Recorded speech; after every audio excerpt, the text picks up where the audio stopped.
Diego Lopes cannot wait to get a title shot, but two major factors are blocking his path at this time. First of all, Ilia Topuria has been pushing to get a crack at Islam Makhachev and his belt at lightweight. Dana hasn't shut down the idea, but has certainly not greenlit it as something that will happen next. He has been talking about preparing something special for fans, which will include Makhachev in it. So this just adds to the uncertainty. Is UFC going to match Topuria up with Islam? In this case, Lopes would have to wait much longer for his opportunity to capture the featherweight belt. But even if Topuria doesn't go up to lightweight, which is much more likely, he would still most definitely fight a rematch with Volkanovski next. So, the Brazilian has found himself in limbo, but he offers a solution. Here's what he said about the situation. My reaction is this: okay, you move. I think I'm next for the title face for Volk, no? Do you I think vacate the belt? Vacate the belt? I think it's the vacate the belt, no? Because I don't know if the Ilia stay waiting for 45 maybe October, September. I don't know. Ilia is I think it's moved lightweight. What was your reaction when I think Alex Volkanovski, he's done a few interviews and he said, if Ilya's not around, like he's open to fighting you for the belt in Miami in April. How does that sound to you? No, I think this is so makes sense, right? Because I'm number 3, Alex is number 1. Ilya is moved for lightweight. Who's the next fight for the title? I don't have one fight for the title. No, I think Alex is makes sense for the fight. April.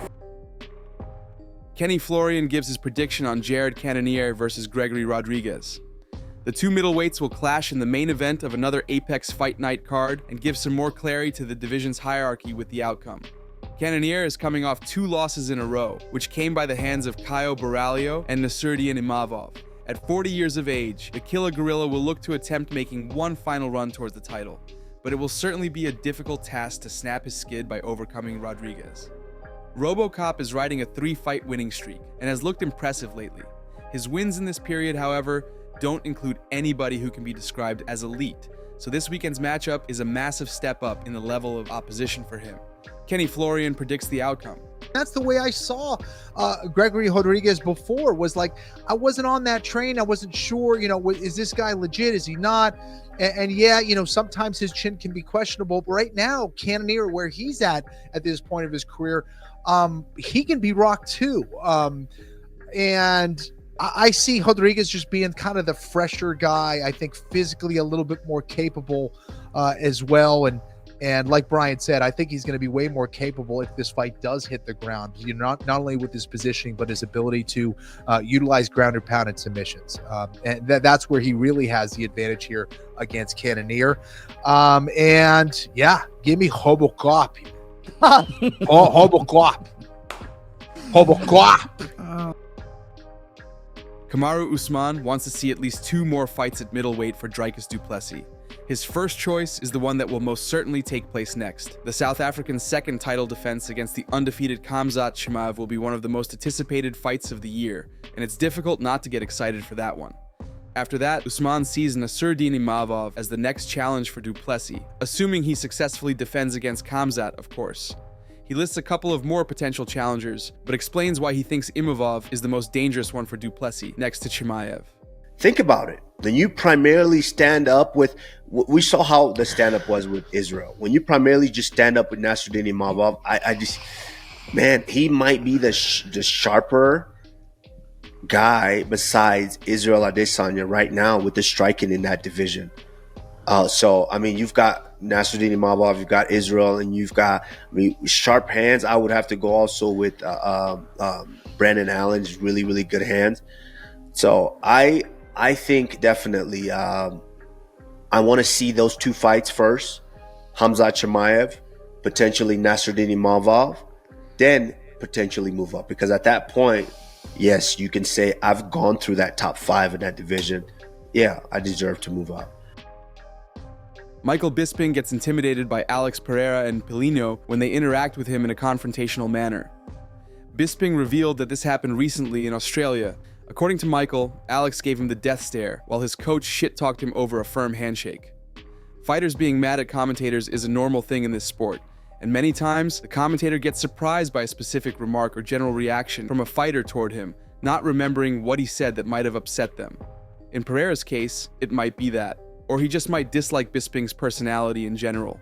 After all, that's the only reason he hates du Plessis, according to Sean Strickland. Anyway, here's what Mike said about his uncomfortable interaction with Pereira and his coach.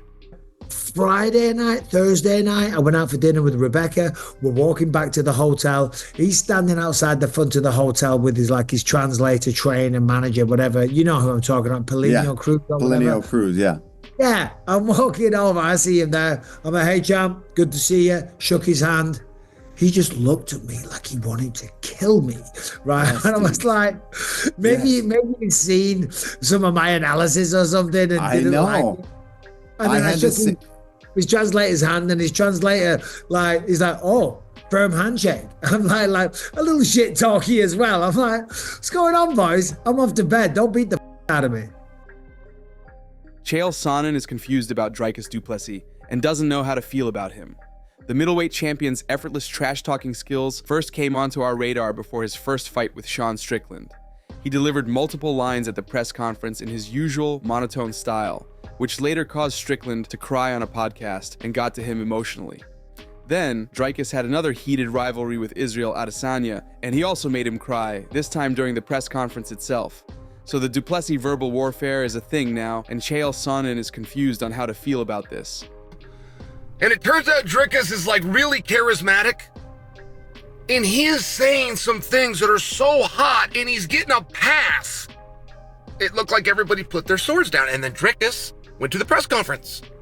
And he said that he thinks it's a great idea to put Sean Strickland and Izzy against each other. That's a rematch that everybody wants. That could go on a fight night. I'm not certain myself. Maybe that was a compliment. Get these two guys in there together. Everybody wants to see it. That could even be on a fight night. But why include fight night unless you're burying them? Which is what that would mean.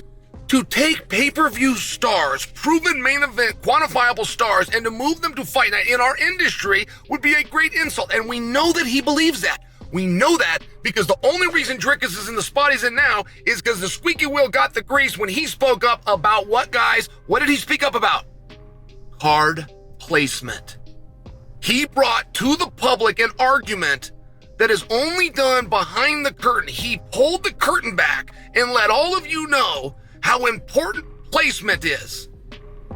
So when he placed those guys on a fight night, he knew what he was doing. I maintain.